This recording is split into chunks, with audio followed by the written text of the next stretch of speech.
Enregistrer le document.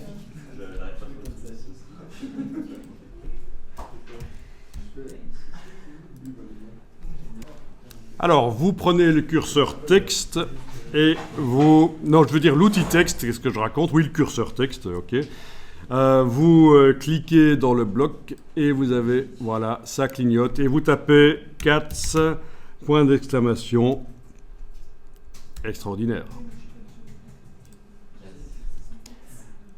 Ensuite, avec la flèche noire, vous pouvez juste cliquer à côté et sélectionner le bloc. On va tout télécommander au départ en ayant le bloc sélectionné avec la flèche noire.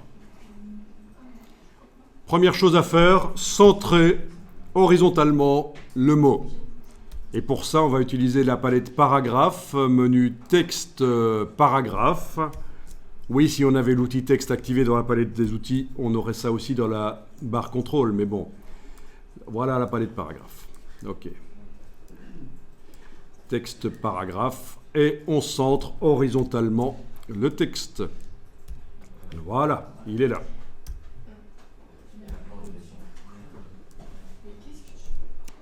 Là, on va maintenant indiquer que le texte doit être centré verticalement. Donc, pour ça, ça ne se passe pas au niveau des paragraphes, ça se passe au niveau des options du bloc. Soit dans le menu Objet, vous allez jusque Options de bloc de texte, soit vous faites le raccourci CTRL-B sur le PC, Commande-B sur le Mac. Voilà les options de bloc de texte. Et ici, vous avez ce qu'ils appellent la justification verticale. On se met en centré. 15 aperçus cochés, vous voyez directement ce que ça va donner. Le texte est centré. OK, et voilà. On peut faire aussi autrement. Donc, c'est sans doute la même chose, je pense, ces petites icônes. Voyons un peu si je le mets en bas ici. Il est en bas. Il est en bas. Et si je fais mon CTRL-B, ben voilà, c'est la même chose en fait, c'est un raccourci. Honnêtement, je n'avais jamais utilisé, mais voilà. Donc, vous allez augmenter la dimension là du texte. Vous allez dans la palette caractères, par exemple, menu texte caractères. Et là, vous allez augmenter. Et si vous voulez que ça aille plus vite, touche Shift pendant qu'on clique là. Et bien sûr, on pourrait aussi taper directement la dimension, mais bon. Voilà, OK. Ça, c'est pas mal. Au niveau de la graisse, on a intérêt pour la suite à mettre du gras. Donc, c'est du Minion Pro. Je vais prendre la graisse Bold, par exemple. Voilà.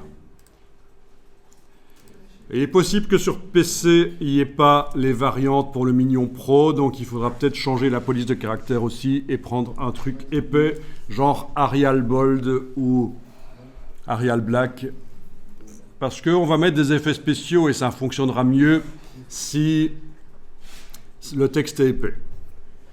On verra mieux, mais après, on pourra mettre un texte fin si on veut. Ici, à métrique, dans la palette caractères, vous allez passer à optique, de manière à ce que les caractères, les uns par rapport aux autres, se réajustent pour éviter qu'il y ait des trous visuels entre les caractères. C'est des problèmes d'approche de caractères. C'est l'approche optique que je vous conseille de mettre systématiquement sur tous vos documents, sauf si vous avez une bonne raison de ne pas le faire.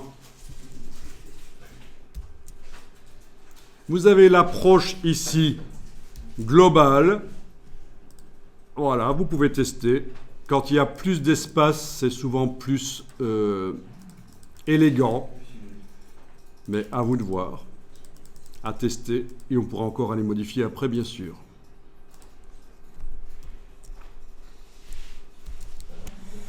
Enregistrer le document.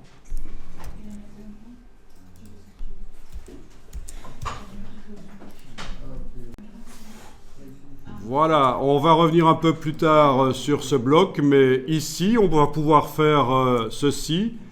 On va pouvoir carrément supprimer ce bloc-là éventuellement. Celui-là aussi. Voilà. Pourquoi? parce que le bloc du dessus, je vais avec la flèche noire l'agrandir pour qu'il occupe toute la place. Voilà. Bien sûr, le chat est resté en place, mais on va lui demander d'occuper la totalité du bloc avec l'icône ici, ou le menu objet, ajustement, remplir le bloc proportionnellement. Oui, si on avait activé l'ajustement automatique, il serait déjà agrandi, mais on ne l'a pas fait en fait. On n'a pas activé l'ajustement automatique quand on était dans objet, ajustement. Voilà. Voilà. Et après, on peut le repositionner s'il faut. Avec la touche Shift. Voilà. Pour certaines images, ça ne conviendra pas, et pour d'autres, ça conviendra. Ici, il se trouve qu'il était assez vertical, le chat, et donc ça passe. Enregistrer le document.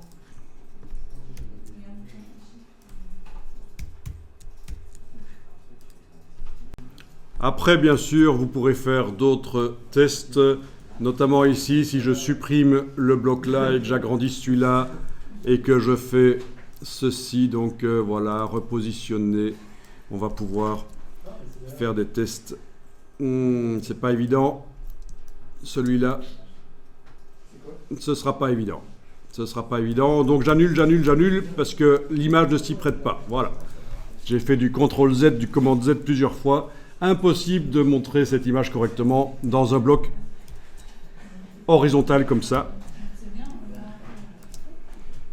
Alors ici, je vais passer en affichage aperçu pour me débarrasser des balises et pour voir un peu mieux ce que ça donnera le document. Donc on va sélectionner maintenant le bloc de texte avec la flèche noire et on va aller modifier l'aspect du texte ici. On va faire comme si c'était un texte soit qui est un peu en relief, un faux relief, soit du texte qui est renfoncé, un gaufrage, soit du texte découpé. Donc ça, c'est ce qu'on appelle la finition, et ça se fait en vrai. Vous voyez ça sur des cartes de visite, sur des documents. Ça, c'est du texte en gaufrage, donc c'est du renfoncement. Les fibres du papier sont... Voilà, et de l'autre côté, il est en relief. Ça fait partie des finitions possibles. Et nous, on va faire du faux texte en gaufrage, parce que ça coûte cher. Donc on peut simuler ça sur une couverture et ça peut donner bien. On simulera aussi une découpe. Qu'est-ce que j'ai marqué là? N'importe quoi, mais vraiment là, ça devient grave. Une découpe de texte. Du coup, j'ai plus le texte que j'avais, les images que j'avais vues, c'est marrant. On tape n'importe quoi, on a les bonnes images et on tape autre chose. Voilà, donc par exemple, c'est ça, voilà, de la découpe, quoi, voilà. Comme si c'était un trou. Ça, c'est la vraie découpe. Ça fait aussi partie de la finition. Ça peut être sympa, ça coûte très cher tout ça. Mais donc on va faire de la fausse découpe aussi, vite fait, avec les effets spéciaux.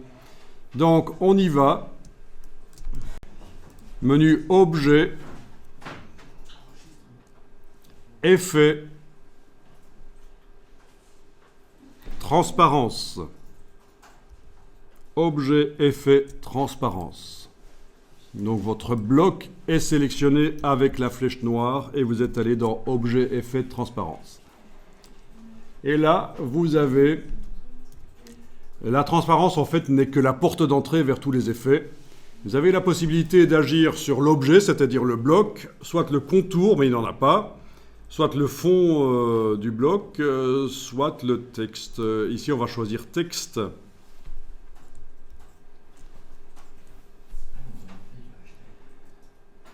Case aperçue cochée. Alors ici, je vais juste enclencher l'ombre portée. Voilà, c'est déjà un premier effet intéressant. Juste l'ombre portée, on peut cliquer sur OK et on va aller modifier la couleur du texte parce qu'en noir comme ça, c'est pas terrible. Donc, vous allez, juste avec le bloc qui est toujours sélectionné avec la flèche noire, indiquer ici dans la palette des outils que c'est la couleur du texte que vous modifiez. Vous mettez la couleur de remplissage du texte à l'avant-plan parce qu'on ne va pas modifier le contour ici, c'est juste le remplissage, la couleur de remplissage. Et vous allez pouvoir mettre n'importe quelle couleur. Et tant qu'à faire, on va aller puiser une couleur dans une des photos. Ben oui, comme ça vous voyez comment ça marche. Vous avez ici une pipette, vous appuyez dessus et vous allez chercher l'autre outil pipette.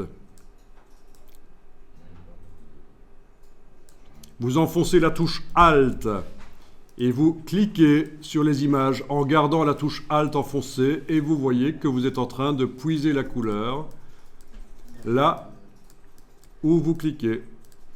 Et ça c'est intéressant, amusant parce que ça permet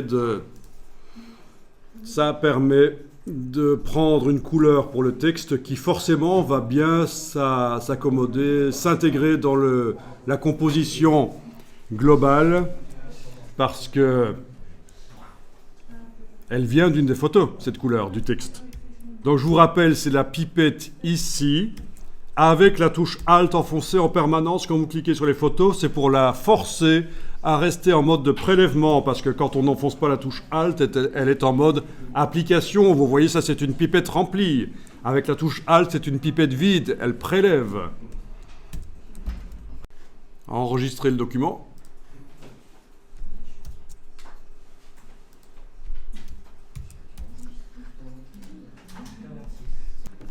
On va faire d'autres tests, donc on retourne dans Objet, Effet, Transparence. Alors si on doit y aller souvent, on aurait intérêt à aller créer un raccourci clavier pour y aller en fait. Ceci dit, il y en a un pour l'ombre portée. Alt, commande M, ça pourrait nous servir à entrer dans le menu. Alt, commande M. Et ça ne marche pas. Ça marche chez vous? Ouais. Ah, ça marche chez moi, ok, voilà. Donc, Alt, CTRL, M, c'est la porte d'entrée, voilà, vers les effets spéciaux. Donc, vous pouvez tester à la place de l'ombre portée, l'ombre interne. Et ça ne marche pas parce que j'ai fait une erreur. Parce qu'en fait, il faut absolument désactiver tout ici parce que c'est pour l'objet. Nous devons aller sur le texte. Ah, gros piège de la boîte. On désactive ombre portée, on active ombre interne. Voilà, et on a l'effet de découpe.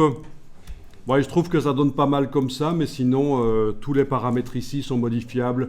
Couleur de l'ombre, opacité, angle de la lumière, distance de l'ombre, taille de l'ombre, etc. Ok. Donc, le problème, vous voyez, on a sélectionné l'objet et on a fait le raccourci Commande Alt M. Mais d'office, sur l'objet, ça nous a appliqué l'ombre. Il ne faut pas... Parce qu'en fait, nous, on ne travaille pas sur l'objet, pas sur le bloc. On travaille sur le texte à l'intérieur du bloc. Donc surtout, pour l'objet, il faut tout désactiver. Et il faut aller sur le texte. On a désactivé ombre portée, on a enclenché l'ombre interne. Dans la boîte ici, ce que je vois, ça concerne l'ombre portée parce qu'en fait, c'est lui qui est sélectionné comme ça. Voilà, je dois sélectionner ça pour voir ce qui concerne l'ombre interne, si je veux modifier. OK. Sauvegarder le document.